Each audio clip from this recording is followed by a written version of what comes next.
Hi, this is Alan Lurie, author of 5 Minutes on Mondays. We're back with my friend and my boss and my mentor, David Arena. Last time we talked about spirituality in the workplace. This time we're going to spend a few minutes talking about the concept of faith in the workplace. So David, thanks again. Thank you, Rabbi. It's Always good to be with you. It's always great to be together. You know what they say in the many Hindu countries? Namaste, namaste, Namaste. right? I have a good friend who's a rabbi. Yeah. And most of us rabbis, we say wishing you well, or peace, or blessings. Yeah. She says namaste. Yeah. The spirit in me honors the spirit in you. Exactly. So we talked about spirituality last time, and we said that in some way spirituality is the experience of connection.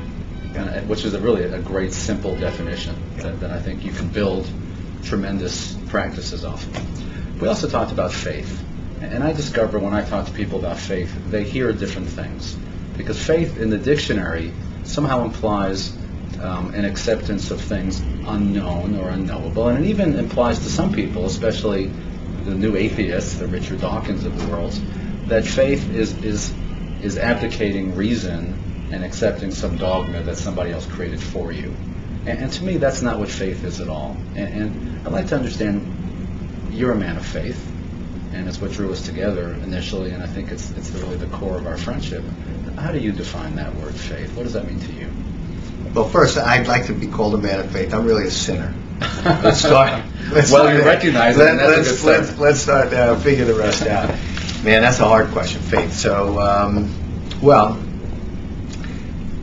you know, it's kind of the way you act and operate in the world. It's from your most essential part, right? What is it that gets you up in the morning? What is it that gets you up in the morning? And to me, it's, and I'm gonna have to think out loud if you know. It's kind of the faith, the guaranteed expectation that, or the surety that there's something greater than me that's operating this universe. Mm-hmm. There's something greater than me that's operating in this universe, and that I and you are here to play out some role that only makes the universe greater in some way. So to me, it's the experience, knowledge, surety that God or some universal head of things exists, and that I am here for a purpose. Mm-hmm. And that purpose is to do the will of that universal head of things, to bring about something that's greater than I could possibly bring about as a frail human being. For a non-theologian, that's a great definition. I'm winging it. You're a good winger. You're a good wingman.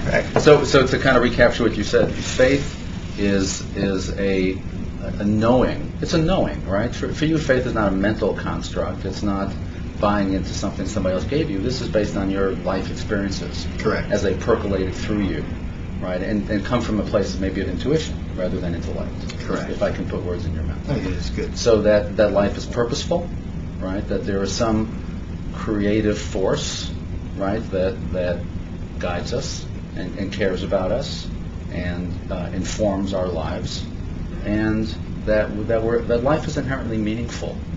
Did I capture what you said, right? You captured it. You said it much better and in a much shorter way. Well, I responded to some good cues.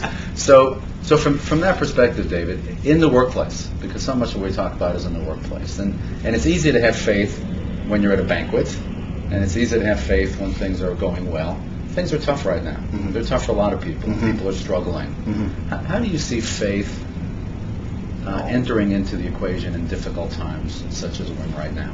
Oh, I think in times like this, it's an absolute, and you have to have it. You have to find it, right? You have to dig much deeper, because what's going on around us is temporal, right? It's situational. It's maybe unreal in a sense. We happen to have this construct that is this existence, this everyday existence. To me, that's not the real world necessarily. The real world is playing out at your spirit level, at the level of the faith that you have that there's something greater than us that's moving us forward. And so if if I take a step back and I say, okay, everything around me is really temporal. All the news I hear, there's always been bad news, and there's always been good news, and it's never as bad or never as good as it seems. Right? But that has a place in this life, and it's important because it affects people, and it affects right down to having a roof over their head and the food that they eat. But it doesn't have to affect your happiness. It doesn't have to affect your view of human nature. In fact, these are times when the best of people's characteristics come out and the worst of people's characteristics come out. And I would say that if you could find the faith, the recognition that God, the universal head of things, is in charge and moving us through time and space, that you would live with what's occurring today much easier. So that maybe from the highest perspective, what we're going through, because growth doesn't happen without change. Right. And change is usually painful for most of us. We don't want change. We want things to stay the way it was. Very few people invite it in. Right. Nobody wants to get thrown off their horse. Right. But sometimes we need to, because the horse may be running towards a cliff, and right. you better get off, right? Right. And we go, why did that happen to me? We look back on it and go, thank God that happened. I fought it. I didn't want it at the time. But now that I look back on it, it was an act of grace that happened to me. No question. So in that context, what we're going through now, which is clearly some kind of major readjustment after a period of kind of unfettered greed, mm-hmm. if I can put it that way. Where do you see this leading us towards? Or I think it's clear. There's a change in the system of things, right? And it's a long time coming, and it's really evolution, right? What feels like a suddenness to us is evolution. What feels like change and uncertainty is really just a process of life and evolution, which has changed from the beginning of time. Right.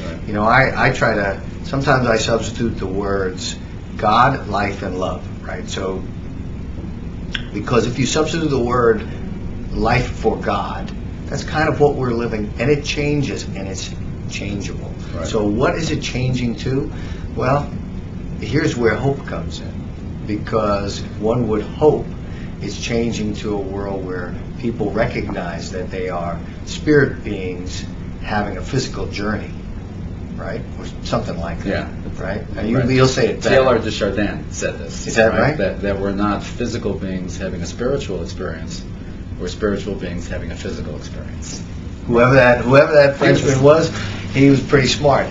But He was.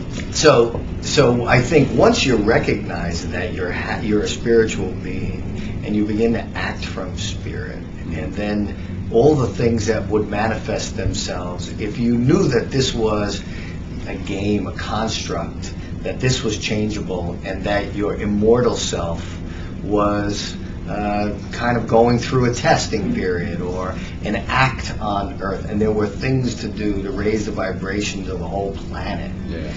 You would act very differently. You'd probably check your priorities more often. You'd spend more time with your family, with your friends. You'd be more civic-minded. You'd smile more often. You'd stop and listen more often.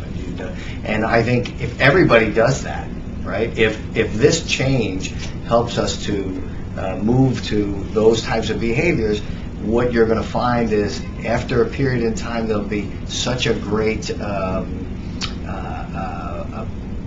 there'll be such a great energy in that space that will cause things to change very quickly and radically. And I think people will live happier, more productive lives. I don't think buildings vanish. I don't think, all of a sudden the clouds come down and, we have new rulers or anything like that. But I think you can create heaven on earth. Yeah, that's great. That's beautiful. In that way, heaven on earth is when the consciousness of the collective humanity has risen to a level in which, as you say, we start to vibrate at a higher level and we experience heaven right here. Exactly. And that ain't easy to get Exactly. to. And that's a difficult task. You're asking me questions that you have better answers to. No, I'm summarizing what you said. Okay. We're vibrating together. Hey, I like that. We love it. Well, David, thank you. I really appreciate Rabbi, it. it's always a pleasure. As Thank always, you a very great much. conversation. And again, thank you everybody for listening, and look forward to posting more of these kind of dialogues. Have a great day.